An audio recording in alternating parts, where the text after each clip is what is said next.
I'm Exhibitions Manager at Queensland Art Gallery, Gallery of Modern Art. I look after the logistics and the delivery of a program of 25 to 30 exhibitions across 2 galleries each year. In terms of career outlook, the program really focused my attention on touring and the ability to get our fantastic collections of contemporary Asian, Indigenous and Pacific work out into the region.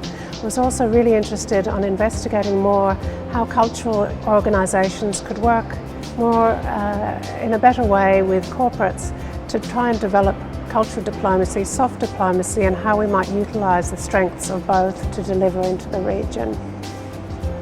My Asialink Workplace project was to develop a touring strategy for the Queensland Art Gallery and Gallery of Modern Art. We've achieved some great results so far. We've toured the Contemporary Indigenous exhibition to Auckland, and we're in discussions with 2 museums in Japan and 1 in Singapore on future projects. It's been a very positive outcome so far. If you're considering joining the Asialink Leaders Program, I would say you're going to meet a huge range of wonderful professionals from all areas of work, culture, government and corporate areas with experience and interest in engaging with Asia.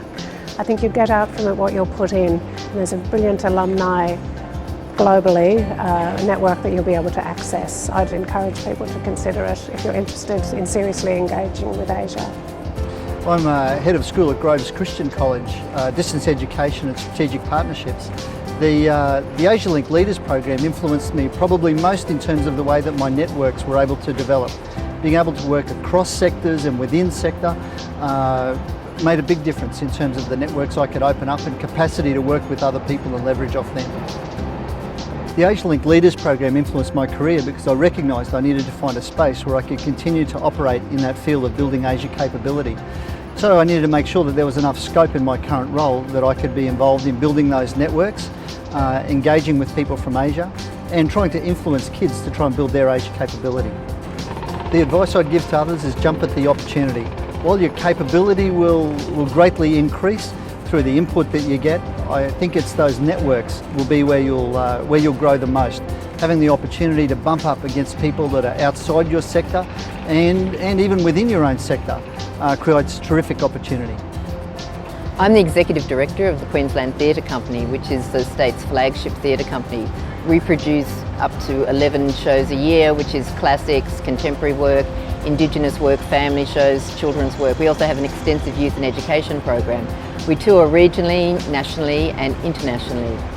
The Asialink Leaders Program influenced me in terms of trying to think more about how we, as Queensland Theatre Company, which is the largest state theatre company closest to Asia, can work better with our Asian audiences, both locally and also internationally. What sort of assets do we have that we can sell to people in Asia, but also what sort of assets do we have that we can provide to work in with other Asian partners? I think if you're interested in Asia, then you should do this course. You meet a great bunch of people, and that's been one of the best things about the course. The other people you meet and they become your friends, and you have contact with them going forwards for many years. It challenges you, it makes you think differently, and Australia's part of Asia and we should be embracing it.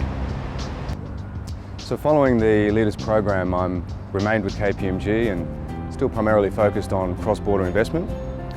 But following the program, my geo mandate has extended beyond South Korea to include Southeast Asia. And so, of course, one of the big challenges was really understanding the opportunity in each of those markets. But by far and away, the biggest challenge has been understanding the way in which business is done in each of those markets. And the Leaders Program really enhanced my ability to engage effectively in and across the region, not just through practical skills development, but by understanding from the other leaders, particularly those working in other sectors like the NGOs, government, education, about how they were effectively engaging with the region. So my Asialink Workplace project involved building the Asia capability of KPMG Australia. And as part of one of the initial phases of work, I tried to quantify the true or the indicative cost of underdeveloped Asia capability.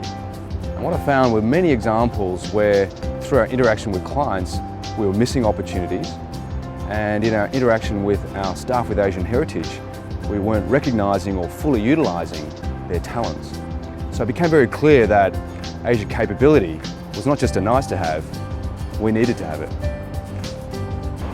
So my advice to anyone considering the program would be to speak with the team at Asialink and all the alumni.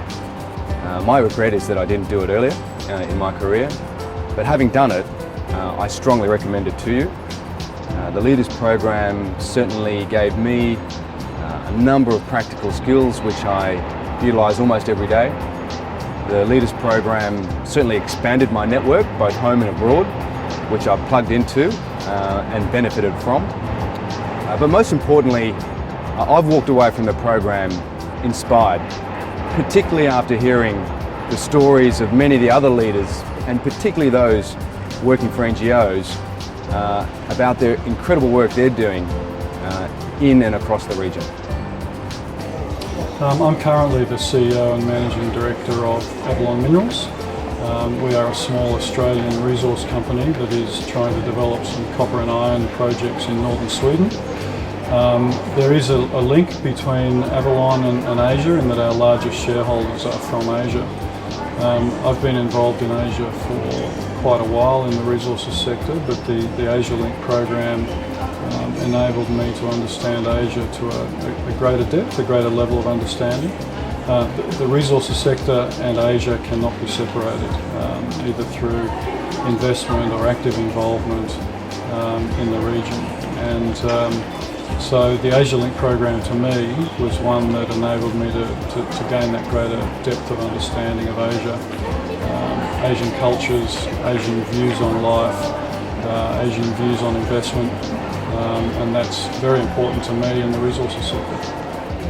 I would strongly encourage them to do it. It's a wonderful program.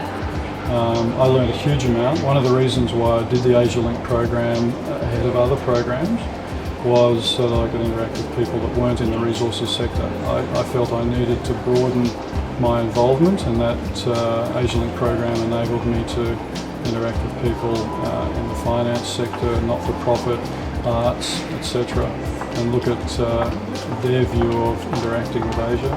The quality of the presenters and facilitators that were brought in for the Asialink program were absolutely top class, and I learned a huge amount. I had previously worked in Asia, I'd previously lived in Asia, but the program gave me a depth of understanding that I hadn't appreciated previously. And so to be involved in the Asialink program was wonderful. It's something that I will always look back on as being very valuable, and continue to draw on those experiences and what I learned.